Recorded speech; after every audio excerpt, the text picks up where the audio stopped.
Okay, folks, Captain Paul here at the helm of Southern Estate here. For you guys that don't know, I own this boat. I've been living on it now for the last 2 years. Been living full-time on boats now for about the last 3 years.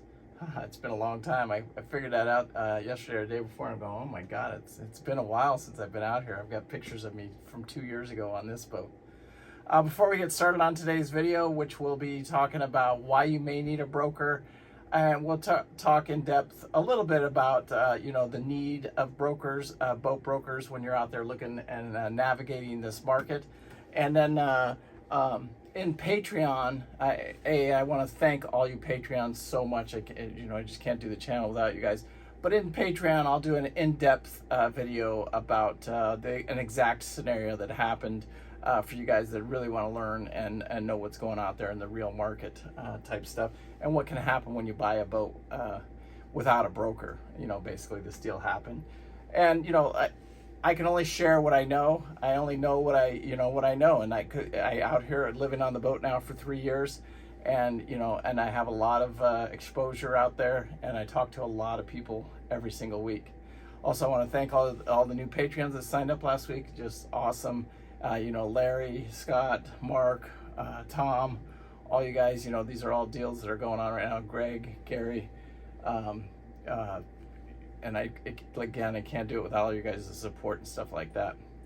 So anyway, today, what I really want to get going on here is, a couple weeks ago, 2 or 3 weeks ago, I'll link the video right here. I did a video talking about, why you don't want to have a buyer's broker.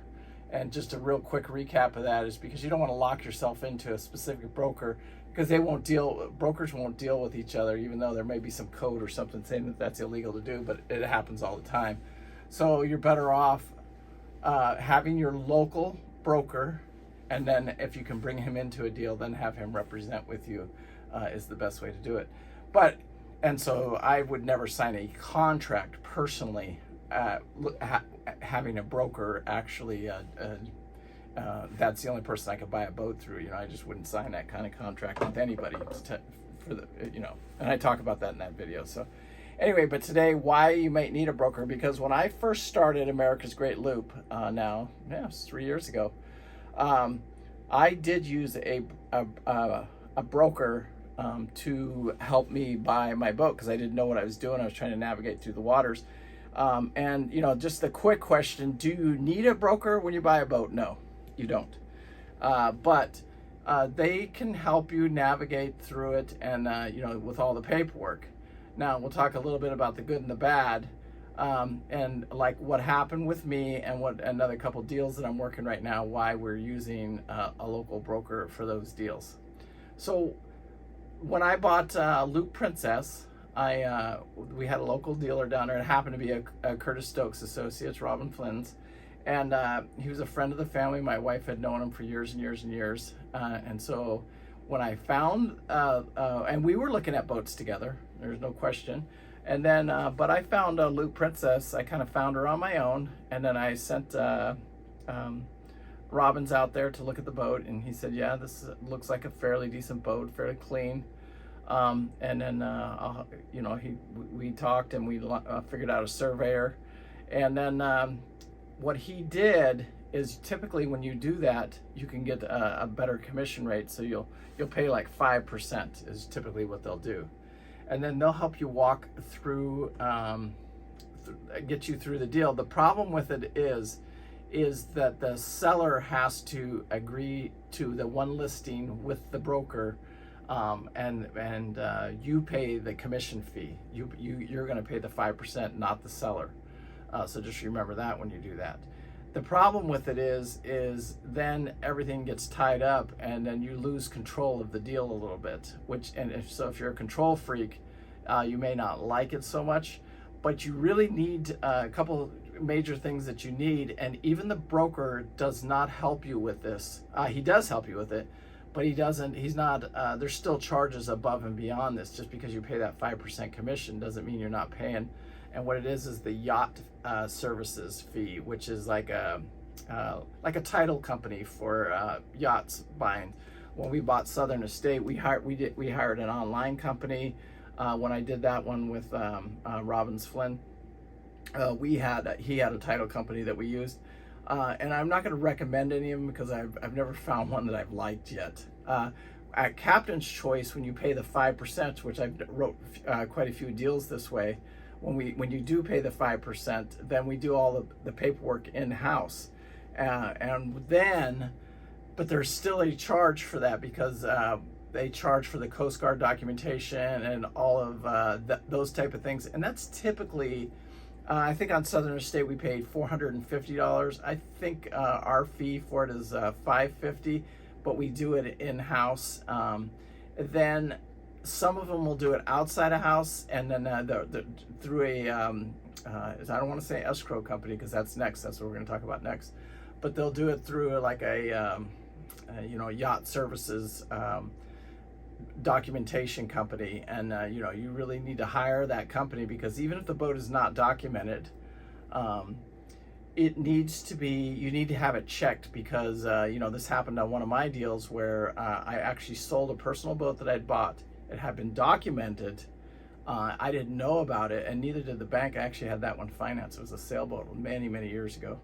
And anyway, when I went to go sell it, I took it down to the Catalina dealer down in LA, and we went to sell it, found out that the boat was documented and was not done properly. Well, that cost me about 2 months, and we also had to find the original buyer of that boat. So we got very lucky that we were able to do that. And then it took several months to get the whole situation resolved. So you got to be very careful. The biggest thing with documentation, if a boat is documented, the documentation has to be current on the boat. If it's not current, that's what can cause an issue. Now that doesn't mean if the boat is documented. If it's not documented, then you don't have anything to worry about it. So that means if it's state registered, and there's tax inclination. There's all kinds of stuff that it matters whether you state register or document a boat. And that's not what this video is about. It's about whether you need a broker, and he'll help navigate you through that because he'll know the laws of each city and each state and what you can do and stuff like that. Because sometimes people will do things to avoid paying the sales tax on a boat because there's a lot of states that don't have sales tax on used boats, and you just got to help get yourself navigated through that. And that's what by paying that 5% commission, that's what you're really looking at, especially as you get in that more expensive boats and stuff like that. That's when that really starts to kick in, not paying the tax and stuff like that, because it can add up. Everything adds up. It's $5,000 for this, $10,000 for that, $3,000 for that, and that's just to buy the boat. So it is what it is. Anyway, so this is a situation that happened to one of our subscribers. Harold, I'm going to call you out. Sorry. But anyway, Harold has been looking at several different boats. He's probably put 2 or 3 under contract, and he did a lot of this himself. But the one particular boat that he found, he put it under contract, and he paid a $12,000 commission to the actual seller of the boat. Now, I personally would not have done that. What I would do if I was in this situation is I would hire an escrow company, because just like a house and anything like that, you can hire an escrow company. And that's another thing that the broker will have. All good brokers will be the escrow company involved in the deal. So what that means is they hold all the funds. And so it is a good idea, because in this particular instance, Harold lost a couple of grand because the buyer felt like that he deserved that money, and there's nothing really Harold can do about it. I mean, he'll take him to small claims court, but again, it's going to take a long time for him to ever see that money. And he did have the proper contract written up, but what he didn't, it's not his choice for the seller to release the money. So, and the seller was holding the money, so it's never a good idea. I would never give a seller of a boat more than about a $500 deposit, because any money that you give that seller, be prepared to lose that money.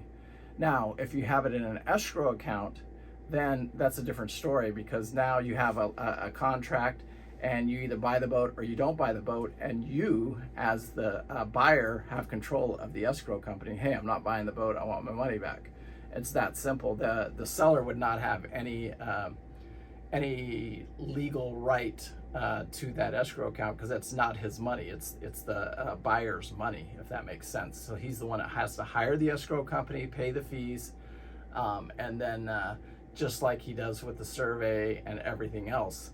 So I would recommend anybody out there, especially if you're going to navigate all of this on your own, is to hire an escrow company. If you're going to put more than $500 deposit down on a boat to get it surveyed and make that commitment, you really want to put that money into an escrow account. And so if you pay the 5% of which is pretty typical. Now I would imagine, you get up into the, a bigger deal, like, a $750,000 boat or a $500,000 boat, you probably whittle that down to 2% or 3%. The boats I'm talking about, let's say 250,000 and under, they're typically 5%. Most brokers won't mess with it for any less than that. And its reason is, to get their license and to do everything and what it costs today and stuff like that, they really need that 5%. And then your broker does make a little commission off that. He makes half of that, and then the broker makes the other half of it. So it's a good way to pay your broker, if that makes sense, especially you guys that have a hometown broker type guy. So anyway, I hope that clears some of it up for you guys.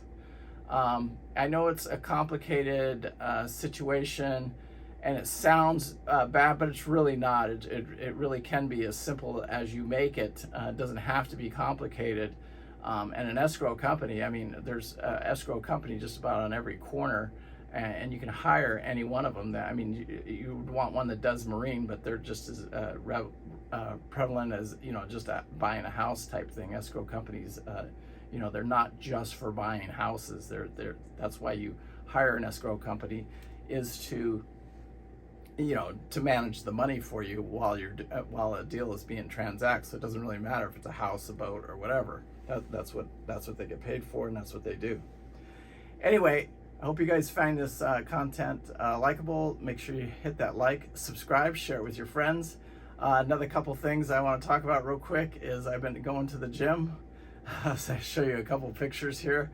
I don't know if anybody's noticed, and I want to hear the comments. Before, I was joking with my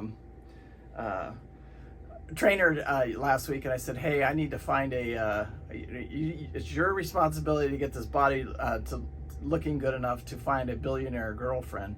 And we were joking about it and stuff like that. So anyway, we're having fun joking and laughing, and anyway, we'll see what happens. It's a way, right? And we won't have to worry about a Fleming then. I hope she has a nice, a 200-foot yacht that, I'll be on the yacht if anybody ever wants to know. Anyway, peace out. Make sure you hit that like and subscribe, share it with your friends. And, I can't say thank you guys enough, because, having this channel, having this team, the support around me is phenomenal. I'm going to go ahead and get a website going here pretty soon, talking about the different services we're going to offer here in Marathon. We'll start doing some chartering on Southern Estate, but the insurance is where it gets a little technical on that. We need to get that stuff straightened out. It'll take us probably about 6 months before we really can really start to do that. But I want to offer yacht services, yacht training, and stuff like that and we may use Southern Estate just a little bit. Anyway, peace out. Make sure you hit that like and subscribe. You Patreons, I'll do a quick video talking about exactly what happened with Harold on that transaction, so you guys know, because there was insurance involved and stuff like that. Anyway, peace out. Thanks. Bye.